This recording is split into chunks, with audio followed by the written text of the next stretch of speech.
My name is Kara, this is my channel, Darling Vulgarity, and in today's video we're going to talk about how to wear all your clothes, even those super niche aesthetic pieces. I love experimenting with aesthetics. The evidence is in my playlist.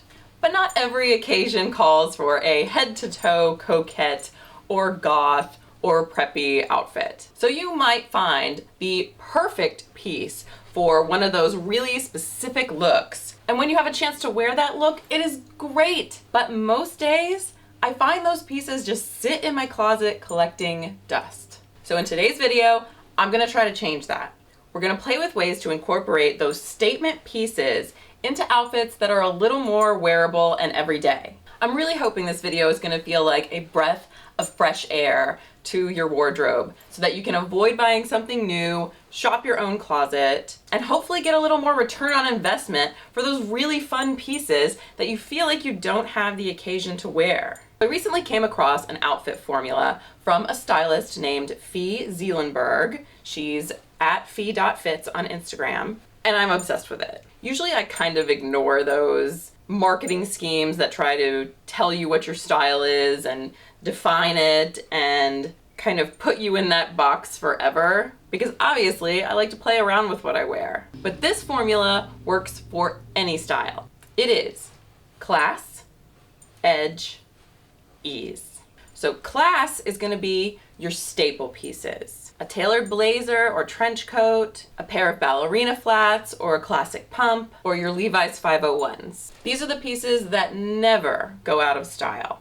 Some people dress head to toe in a classic style, but I think it's a little more fun to mix it with edge. Our edgy pieces are our statement pieces. They're the pieces from our aesthetic outfits that we're going to pick and choose how to mix in. They're the pieces that not everybody is brave enough to wear. They're the pieces that are going to set us apart and make our outfit shine. And lest we make an outfit that looks like we're trying too hard, we're going to roll in the third element, which is ease. Ease is the half-tucked shirt, the sneakers with your dress, the oversized fit. It can even be your messy, undone hair that day. Ease is what's going to make the outfit look effortless and undone and ultimately cool, because nothing is cooler than looking like you didn't even try. So let's start with this black petticoat skirt. I find this really hard to style for an everyday outfit. It's very dark coquette, very goth. So I'm going to try to use the 3 forces of cool to tone it down a little and get a little more wear out of it.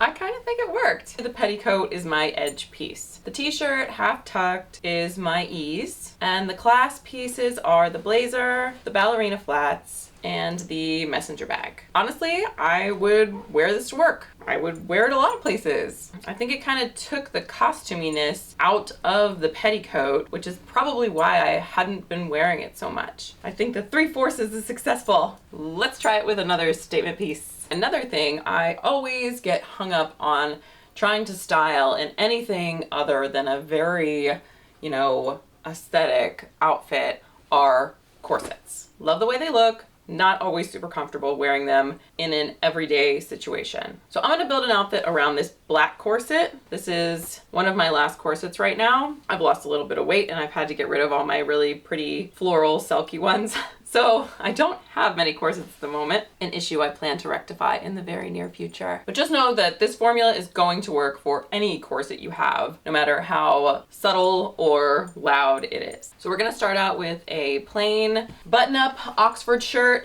Mine's white, yours doesn't have to be. And a pair of trousers. Mine are sort of like a barrel leg, kind of oversized look. Yours can be any pants that you feel like look good on you, that you're comfortable in, that you already own. So I unbuttoned the Oxford a little bit to add a little more ease. Make sure my pants are all the way buttoned up.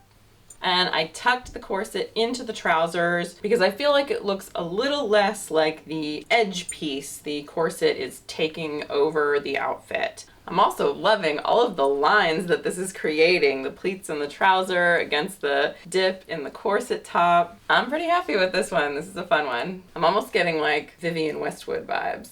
I wish I could afford Vivienne Westwood. I am going to pair it with these chunky loafers. Since I think this look really works for day or night, I would say you could pair it with the leather messenger bag and look a little more professional. A nice leather briefcase would be perfect with this to go into the office. Or if you're going out, you could add a little accent bag. I don't know if I would keep the bag charm on it, but either way, nah, I'm gonna take it off.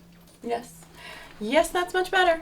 All three forces are at work and I think it works. This is totally going to encourage me to wear this corset so much more. This next combination is so easy. I don't know why I don't do it all the time because I have a ton of slip dresses. I love the way they look, but I save them for occasions like for date nights and going out, which I don't do very often. So they don't get worn very often. So instead of waiting for a special occasion, I'm gonna add a little bit of ease and a little bit of class and hopefully wear my slip dresses a little bit more. So the white t-shirt, it's a classic piece. It's easy, it's comfortable. Black ballet flats, and I'm gonna throw my slip dress on right over top. I love the 90s vibe of the spaghetti strap over top of the t-shirt. It feels very Clueless or Delia's catalog, but I love the way it just tones down the dress a little bit so you're not showing so much skin and it feels like infinitely more wearable. And if you have a shorter slip like this one, you can keep the jeans on underneath and it makes it way more daytime wearable. Also, bonus, if it's not warm enough outside to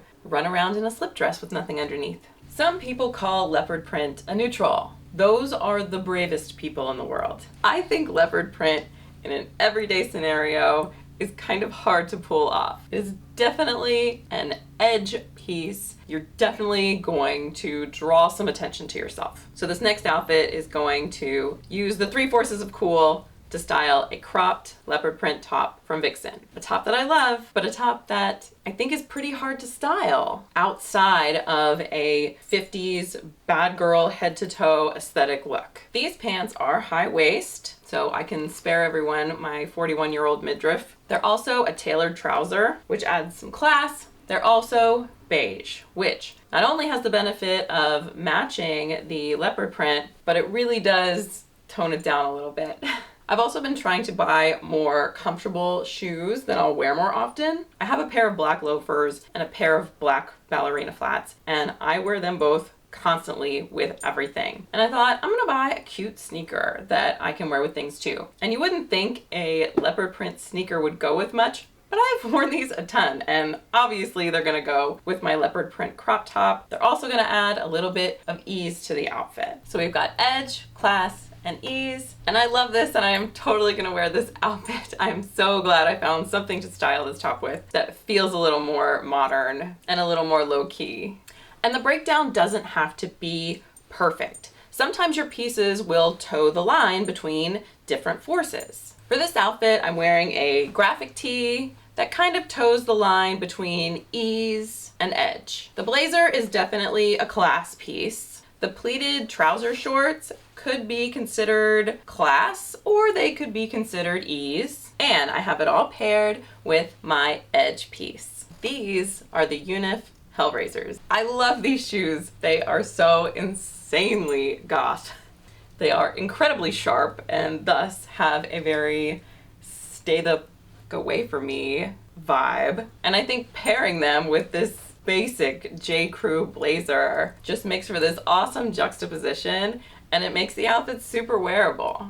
The shoes are like this crazy edgy detail that you don't even notice at first. And then when you see them, it's like, whoa! I'm gonna finish the whole outfit off with a little silver metallic clutch to match my spikes, and I'm ready to go. I am a sucker for a statement purse, especially if it appeals to my inner nerd or outer nerd. And some statement purses I end up wearing all the time. Others are a little harder to style. And one purse that I've had a really hard time trying to style with anything other than a head to toe super goth outfit, the Dracula purse by La Femme Noire. I love this purse. I think it is so cool and so badass, but it's really tough to wear this with anything except other pieces I got from the Dracula collection, most of which are not things I'm gonna wear to work. And with this outfit, it was really a matter of color. I've got my black loafers back on and my tailored trousers, which give a little bit of class and a little bit of ease. I very easily could have just put on a black t-shirt, which would definitely be an ease piece, but I decided to find a red top that was gonna match this purse. So the cool red of the Vixen top from Vixen, sister company to La Femme Noire, so no surprise that I can get the reds to go together. It really is that cool, true blue red, and the purse is an extremely cool toned red, so they work together. This purse is not gonna work with any warm reds. So I think the top adds a little bit of ease and class. I'm definitely reserving all of my edge for the statement purse, but I really love the way this all goes together. As long as the three forces exist in some combination, the outfit is gonna work 99% of the time. The balance of the three forces does not have to be evenly distributed, it just needs to be there. That is all I have for today. Thank you so much for watching. I'll see you in the next video.